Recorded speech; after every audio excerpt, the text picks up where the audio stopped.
Galatians chapter 2. Then, after 14 years, I went up again to Jerusalem, this time with Barnabas. I took Titus along also.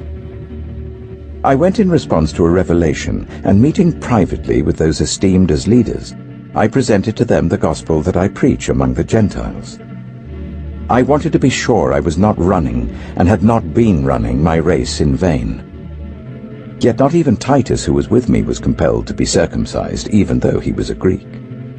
This matter arose because some false believers had infiltrated our ranks to spy on the freedom we have in Christ Jesus and to make us slaves. We did not give in to them for a moment, so that the truth of the gospel might be preserved for you. As for those who were held in high esteem, whatever they were makes no difference to me. God does not show favoritism. They added nothing to my message. On the contrary, they recognized that I had been entrusted with the task of preaching the gospel to the uncircumcised, just as Peter had been to the circumcised. For God, who was at work in Peter as an apostle to the circumcised, was also at work in me as an apostle to the Gentiles.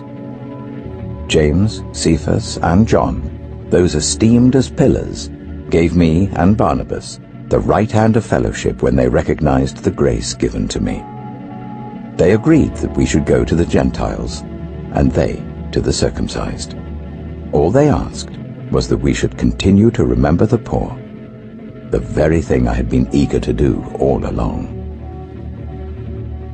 When Cephas came to Antioch, I opposed him to his face because he stood condemned.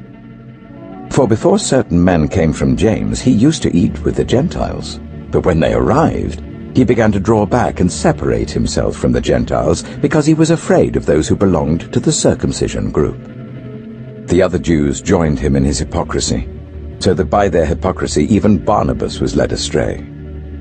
When I saw that they were not acting in line with the truth of the gospel, I said to Cephas in front of them all, "You're a Jew, yet you live like a Gentile and not like a Jew.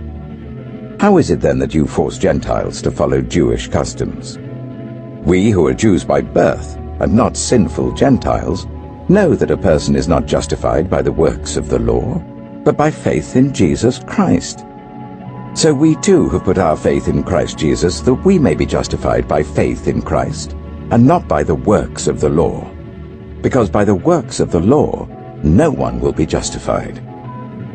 But if, in seeking to be justified in Christ, we Jews find ourselves also among the sinners, doesn't that mean that Christ promotes sin? Absolutely not. If I rebuild what I destroyed, then I really would be a lawbreaker. For through the law I died to the law, so that I might live for God. I have been crucified with Christ, and I no longer live, but Christ lives in me. The life I now live in the body, I live by faith in the Son of God, who loved me and gave himself for me. I do not set aside the grace of God, for if righteousness could be gained through the law, Christ died for nothing.